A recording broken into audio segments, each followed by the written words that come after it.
Hi there and welcome to this strategy. Now I'm going to continue going through the Daily Digest, and I'm going to start today with VDW. So we're going to look at a VDW strategy today, or Van der Waal, and that's because I recently wrote a blog post and there was a lot of interest about it, so I thought I'd just go into it in a little bit more depth for you. So I'm going to start with the Daily Digest email that comes through here, and at the bottom we get the 4 best VDW or Van der Waal races. Now, the way we calculate which are the best is dependent on the win strike rate and the place strike rate. And that's for the race, which is why we've only got the races and no horses there. And what this means is it means historically, under similar race conditions, the Van der Waal ratings have found the 81% of the winners in this race are in the top part of the field rated by Van der Waal. And 91.89% of the top rating, that's usually the top 4 horses, 91.89% placing. So this is a great starting point. It doesn't mean that you'll make a profit just because it places 91% of the time. Obviously the odds have to be right for those horses for you to still make a profit, but it's a great starting point. Now I've actually missed the first 2 races here, so I'm going to come down to the 6:30 at Kempton, and all you need to do to open that race is just click on it, and it goes straight to that race and opens it. Now I've got this open on the standard race card, and you can see I've already eliminated some horses down here. Now why have I done that?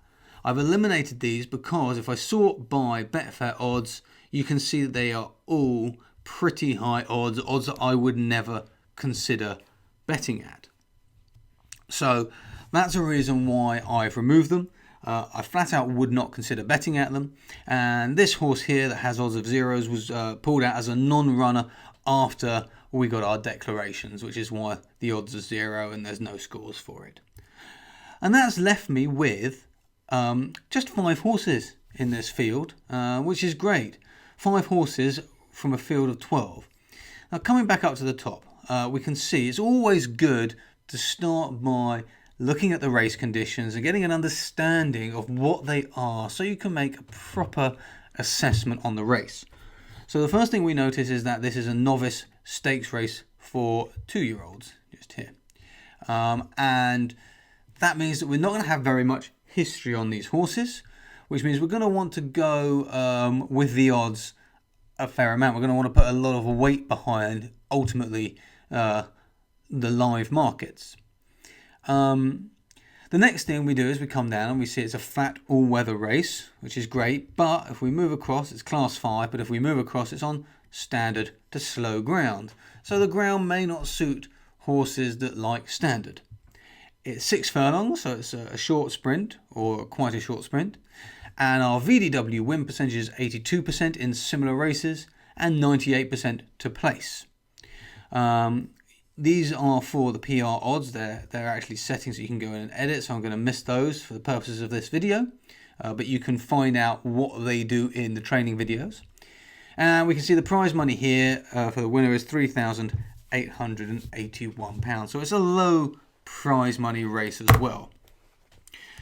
So where do we go from here? So the first thing we do, unsurprisingly, is we look at the VDW odds column, and you'll see that the 4 best are highlighted, and if we click on one of those horses' odds, we get the actual scores here, and we can see a few things straight away.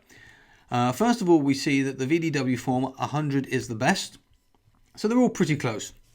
Not much differentiating between those horses. So I'm going to move on to ability. And now that's a different picture. We can see that Raib, if I've pronounced that correctly, has an ability score that is very high, 5,622, in comparison to Daniel, whose ability score is 1,941. And even that's pretty high in comparison to the next best colouring, which is 578. You can sort these columns, by the way, these race cards by these columns, but it happened to be in the correct order anyway. So, and then there's a bit of a smaller gap to the next horse, Streeton. Okay, so the first thing we see here is that Raib is significantly better than the others based on the ability score, dropping down to Danya, who is also significantly better on ability than the next best colouring. And if we sort by VDW score, this score goes from lowest to highest. We can see again that we've got 3, 5, 6, 9, 10. So again, these two are, Raib and Danya, are the best. So that's what I'm looking for. Okay, I'm going to come out of there now.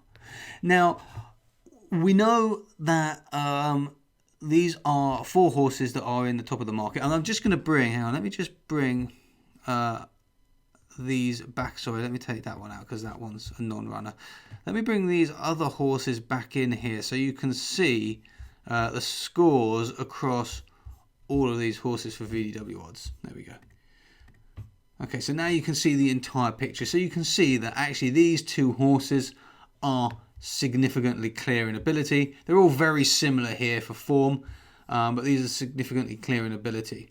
We've got a number of scoring of 6s in here, but that's mainly due to there being no ability numbers. And that's something you've got to be aware of Van der Wel when you're using novice races, maiden races, races where horses don't have much history. Because of the way the Van der Wel ratings are calculated and combined, if a horse has 0 or no rating, it can end up with a better total score than it otherwise should. So I always check this when I'm using Van der Wel, and I approach these horses with significant caution because I don't trust the total scores that we get from Van der Wel based on them for that reason. So be aware in novice, maiden, races where horses haven't got a significant amount of form, be aware of these missing entries. And we use the fact that a horse doesn't have a score or has missing data as almost as data itself. It tells us something else. So that's there. So Raib and Danya are still the strongest. Now, I'm going to go through now and just confirm these, and then we're going to look at how we might be able to place our bets in the knowledge of the kind of strike rates that Van der Wel gets from the top 4. Now, don't forget these are from the top 4, and we're just looking initially at the top 2 now, which are the ones we want to focus on here. So bear that in mind as well. Okay, next I'm just going to sort by Betfair odds. Here we go. And we can see that our 2 Van der Wel are top in the market. So that's great. This is a novice race, and like we've already said, in these types of races we're going to need to put a lot of emphasis on the market because we are going to be missing data, and the market can be very predictive in these events. And we can see here that actually Raib is 1.59 on Betfair, so the odds on fancy there. Next I'm going to have a quick look at the Reynolds Ranking, and once again our Reynolds Ranking confirms what we've already seen with VDW and Betfair. And the Reynolds Ranking is a combination of all of these factors that we can actually use in ranking. If we click on this, we can see which of the factors on the current race card go into making that Reynolds Ranking score. And it will change if you change the race card. It uses the ratings that were on the race card, but I'm just using the standard one here. So that's good. Coming down, 5278 is a great all-rounder form ranking, and we can see that they are ranked 2 and 4. We want to look at where 1 and 3 is. 1 is down here, Streeton, and number 3 is Colouring. And actually, interestingly, I think Streeton and Colouring, if I sort by VDW, are going to be the next 2 here. So actually, it's a slightly different order, but VDW agrees in the top 4 with the 5278. But we're interested in these top 2 ones here. Continuing on, they've both had a good race recently. I'm not actually going to use the speed figure in this because there's not really enough information to do it. And the same goes for here. Have they had a good race? Yes, they've both had good races, and they both won 50% of their races, but if we come over, you can see they've only had 2 races. So we need to take this information. It's useful to know, but don't put too much emphasis on it. Coming all the way over to the trainer rating, though, we can see Eve hasn't got the best trainer rating, but Danya does. Again, they're not going to massively inform my decision here. But it's just useful to know, and we're trying to build up a picture here. So what we've seen so far in this picture we've built up, let me summarise the picture, is Raib and Danya are clear standouts in VDW ability, and they're also ranked the top 2 for VDW odds. And we're not really considering VDW form in terms of differences between ratings because they're all very similar. Both these horses are top of the market. One of them is the odds-on favourite. And in these types of races where we have a little history, that confirms our opinion. Reynolds Ranking is giving us the summary across the race card that, again, these are the 2 strongest horses. And the 5278 is also saying that. They're the only 2 horses in the field to have had a good race. Because this is a novice stakes, it means they're the only 2 horses in this race to have actually had a good race in their career. But normally we would say within the last 90 days, 180 days. So, and they've both won 50%. So neither has won all their races. In terms of prize money, Raib has won the most prize money, and Danya has the strongest jockey. So overall, they're both looking pretty strong. I would say that Raib is possibly looking a little bit underpriced, so the odds might be a little bit too short for value, and Danya is probably looking somewhere right. We could use the PR odds to determine this, but in these types of races I would need to change the settings up here, public odds, to be far more weighted towards the market, so I'm actually not going to do that. However, we can see at a glance that these 2 horses here are the best PR odds horses in this race. And if I open this up, we've not been able to make odds for the others because their scores are so abysmal. If we sort by probability here, we can see that Raib has got the strongest, followed by colouring and Danya. And just unselect that for a second.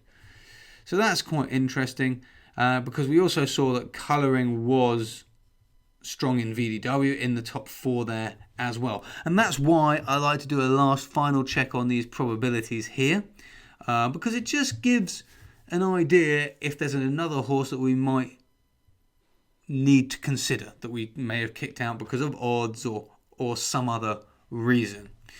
So this horse should probably also be considered. Okay, now I'm going to open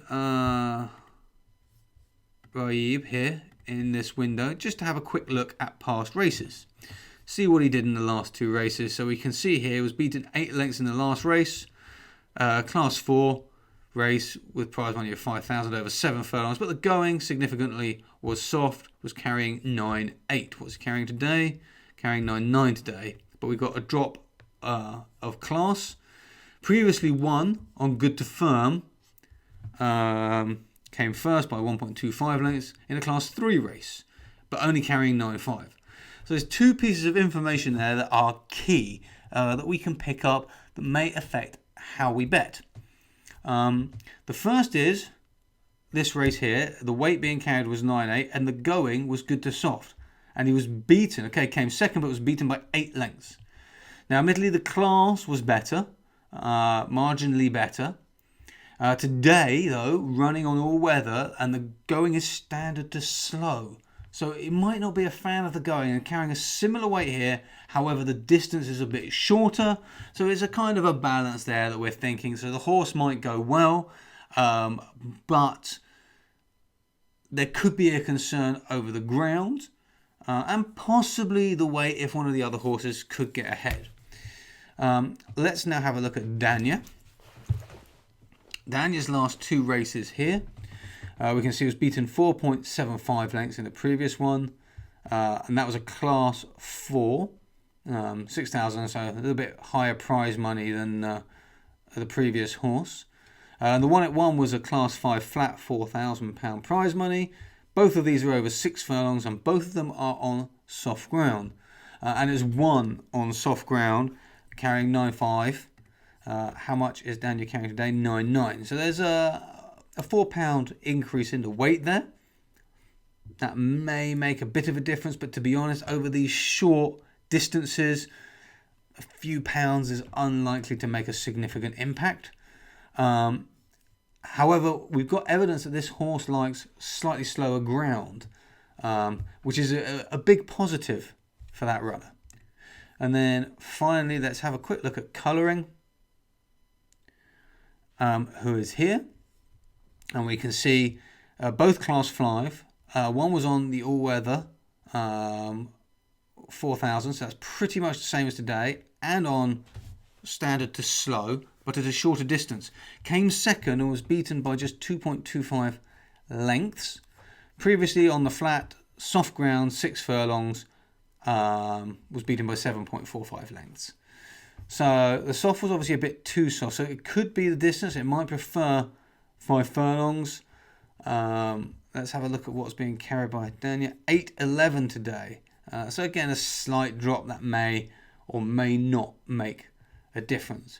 But what we've done is we've added a little bit of extra information to our opinion. And don't forget, we still have to use this information up here about VDW win and place percentages in the way we structure our bet. So now what I'm thinking is Raib is underpriced because there's a chance he may not like the going, or I believe, if I remember correctly, the distance. Let's have a quick peek. Or the distance, the drop in distance could favour him, might not favour him. So that could go either way. But we don't think he's going to like the ground condition particularly, which makes this even shorter. Danya is looking nice and strong and potentially likes the ground. Whereas, and colouring definitely seems to have a chance. So let's just click on the odds and open the market and see where we're at. Okay, so now we're in the market. We can see here colouring has drifted up to 40. Our odds sometimes run, particularly when the race is this far ahead. The race is currently over 3 hours ahead of when I'm filming. So our odds may be running 15 minutes or so behind when it's this far ahead. So colouring is now 40, and that would exclude that horse for me because I don't like to bet above 29-1 or 30. However, I would keep an eye on the horse just in case it comes back down. However, Danielle at odds of 6 looks like a nice contender, and Raib at 1.68. So let's come to the place market, and we can see in the place market, Danielle is 1.59 and Raib is 1.09, and that's 3 to be placed. I like to have a look through the other markets as well, just to get an idea. And Raib is 1.21 to be placed, Danya 2.38, and in 4 places, Raib is 1.04, and Danya is 1.24, and without the favourite, Danya is offering 2.64. However, in this situation, I'm actually most interested in the favourite because I think these odds are too short. So for me, initially, when we came to the market, I was thinking, well, possibly a bet between Danya, colouring, and Raib. However, now we're looking at the market. I'm going to probably remove colouring because the odds are too high for me. And I'm still not sure about such short odds on Raib. We know that the top 4 horses of VDW are likely to win 98% of the time, which is great. So for me, what I think I'm going to be looking at here is an 80-20 bet on Dania. And if you had £6, odds of 5-1 or 6 here, so we would place 20% of our stake here, and so let's say, for example, we're betting to £25 stake, so we would place £5 there, and you can see that would make us 23.75. So we place that bet on that market there to win, and then we would come over to the place market here, and we bet on the place market at £20. So we've placed £5 in the win market and £20 in the place market. There we go. Now, what this means is only some of that's been matched. However, if Dania just comes in the top 3, which I think is very likely, we will cover our win bet plus make a small profit of somewhere around £6. Obviously, if the horse was to win at these stakes, we would add into that an extra £23 as well. This will get maxed at some point, but I'll just change that to take SP in case it doesn't. And that means that if it doesn't get matched before the race goes off, which I'm sure it will because we've got a long time until then it will take the Betfair SP instead. Generally speaking, I prefer, if possible and where possible, to actually look at the markets just before the race or in the last 5 or so minutes before the race to get a better informed decision. But this is how I use VDW, and it's the approach that I take when placing bets using VDW. So I use it as a starting point. I remove the runners that have high odds.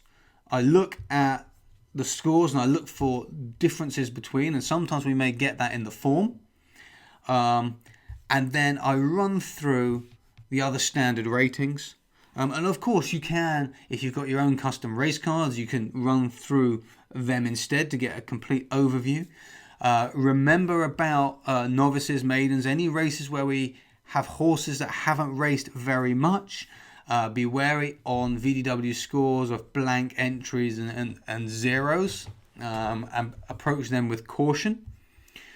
I then, once all of that is done, I then like to cross-check with the VDW probabilities here in case there's something I may have missed or need to look in further into another potential in the race.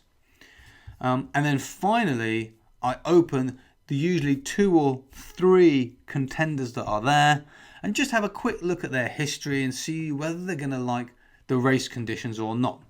And that gives me between 1 and 3 horses that I am prepared to bet on before going to the market and looking to see how the odds are in different markets available on Betfair, and then using this information here, just here, using that information, I then structure my bet accordingly based on the odds available in the different markets and how strongly I feel about a horse and or its potential competitors in that race. Okay, so I hope this has been a good overview of how you can use VDW odds. If you've got any questions, please head into the forum, post up. I'm happy to answer them. As always, love answering questions, so do contact me with any questions, and I will look forward to the next strategy video that I will be releasing next month. Thank you very much for watching.